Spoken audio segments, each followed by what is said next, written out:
Hi viewers, இன்றைக்கி நம்ம சேனலில் ஒரு புது சீரீஸ் ஆந்திரா ஸ்பெஷல் பச்சடி சீரீஸ்.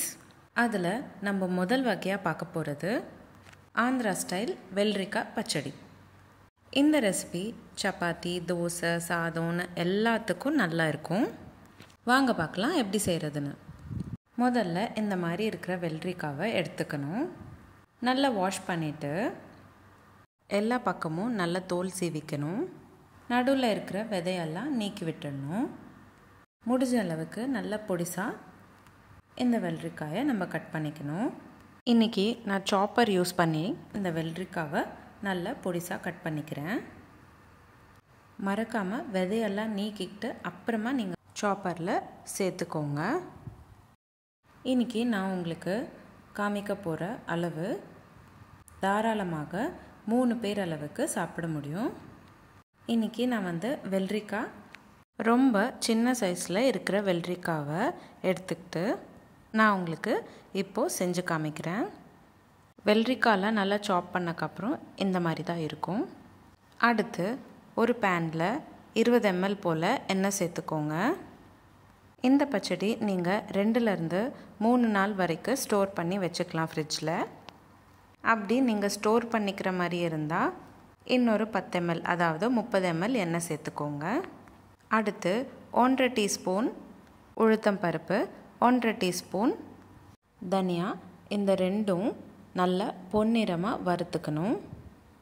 நம்ம எண்ணெயில் வறுத்துக்கிறதுனால சீக்கிரமாக பொன்னிறமாக மாறிடும். அடுத்து 2 பச்சை மிளகா சேர்த்துக்கோங்க. கூடவே 6 பல் பூண்டும் சேர்த்துக்கணும். சின்ன லெமன் சைஸ் அளவுக்கு புளியும் சேர்த்துக்கோங்க. அடுத்ததாக ஒரு பெரிய சைஸ் வெங்காயம் சின்னதாக கட் பண்ணிக்கிட்டு சேர்த்துக்கோங்க. வெங்காயம் நல்லா பொன்னிறமாக மாற வரைக்கும் வதக்கிக்கணும். உங்களுக்கு பச்சடி நல்ல காரமாக இருக்கணும் அப்படின்னு நினச்சிங்கன்னா 2 பச்சை மிளகா கூடவே சேர்த்துக்கலாம். அடுத்ததாக 2 தேங்காய் பத்தை அளவுக்கு தேங்காய் நல்லா துருவிக்கிட்டு சேர்த்துக்கோங்க. 2 நிமிஷம் போல் நல்லா வதக்கிக்கோங்க. நல்லா வதங்கினக்கப்புறம் ஆற வச்சுட்டு மிக்ஸி ஜாரில் நல்லா பிளெண்ட் பண்ணிக்கணும். நல்லா பேஸ்ட் மாதிரி அரைச்சிக்கணும். நம்ம மிக்ஸி ஜாரில் சேர்த்தக்கப்புறம் 1/2 ஸ்பூன் அளவுக்கு உப்பும் சேர்த்துக்கோங்க. தேவைப்பட்டால் நீங்கள் அப்புறமா கூட சேர்த்துக்கலாம். தண்ணி சேர்த்துக்கிட்டு நல்லா பேஸ்ட் மாதிரி அரைச்சிக்கணும். அரைச்சக்கப்புறம் இந்த மாதிரி பதத்தில் தான் இருக்கும்.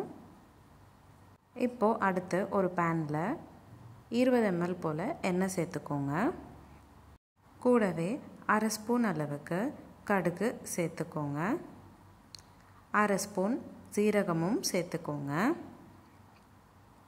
அடுத்ததாக கொஞ்சமாக கருவேப்பிலையும் சேர்த்துக்கணும். கருவேப்பிலை நல்லா பொரிஞ்சு வந்தக்கப்புறம் அடுத்த இன்க்ரீடியண்ட்டாக நம்ம எல்ஜி பொடி சேர்த்துக்கணும். 3 சிட்டிகை அளவுக்கு எல்ஜி பொடி சேர்த்துக்கிட்டா போதுமானதாக இருக்கும்.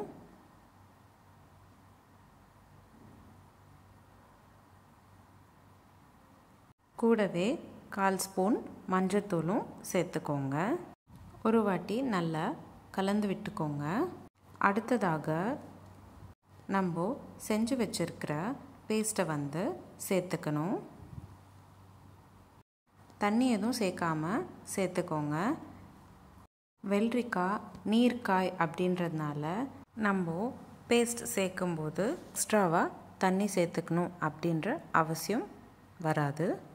நம்ம அரைச்சி வச்சுருக்கிற பேஸ்ட்டை சேர்த்தக்கப்புறம் இப்போது அடுத்ததாக நம்ம சாப் பண்ணி வச்சுருக்கிற வெள்ளரிக்காவெல்லாம் சேர்த்துக்கிட்டு நல்லா கலந்து விட்டுக்கோங்க. 2 நிமிஷம் போல் விடாமல் கலந்து விட்டுக்கிட்டே இருங்க, இல்லைன்னா அடி பிடிச்சிடும். அவ்வளோதான். சிம்பிள் அண்ட் ஈஸியாக, அதே சமயம் ஹெல்தி அண்ட் டேஸ்டியாக இருக்கக்கூடிய ஒரு ஆந்திரா ஸ்பெஷல் ரெசிபி, அதுவும் ஆந்திரா ஸ்டைல் வெள்ளரிக்காய் பச்சடி ரெடி ஆயிடுச்சு. இந்த ரெசிபி நீங்கள் வெறும் 20 நிமிஷத்தில் செஞ்சு முடிச்சிடலாம். இந்த ரெசிபி நீங்கள் காலையில் பிரேக்ஃபாஸ்ட்டுக்கு தொட்டுட்டு சாப்பிட்டுட்டு லஞ்ச் பாக்ஸ்க்கும் நீங்கள் இந்த ரெசிபி பேக் பண்ணிக்கிறதுக்கு நல்லாயிருக்கும். பசங்க சாப்பிடணுன்னா பச்சை மிளகா கம்மியாக சேர்த்துக்கோங்க. உங்களுக்கு இந்த வீடியோ பிடிச்சிருந்தா லைக் பண்ணுங்கள், ஷேர் பண்ணுங்கள். இதே மாதிரி டெய்லி ஒரு ரெசிபி பார்க்குறதுக்கு என்னோடய சேனல் சப்ஸ்கிரைப் பண்ணிக்கோங்க. இந்த ரெசிபி எப்படி இருந்ததுன்னு எனக்கு கமெண்ட் பாக்ஸில் கமெண்ட் பண்ணுங்கள். நீங்களும் இந்த ரெசிபி உங்கள் வீட்டில் ட்ரை பண்ணிங்கன்னா எப்படி இருந்ததுன்னு எனக்கு கமெண்ட் பாக்ஸில் கமெண்ட் பண்ணுங்கள். இந்த மாதிரி நிறைய சீரீஸ் நம்மளோட சேனலில் போஸ்ட் பண்ணியிருக்கேன். லிங்க் டிஸ்கிரிப்ஷன் பாக்ஸில் உங்களுக்கு ஷேர் பண்ணுறேன். செக் பண்ணி பாருங்கள். மீண்டும் சந்திப்போம் ஒரு சுவையான ரெசிபியுடன். தேங்க்யூ.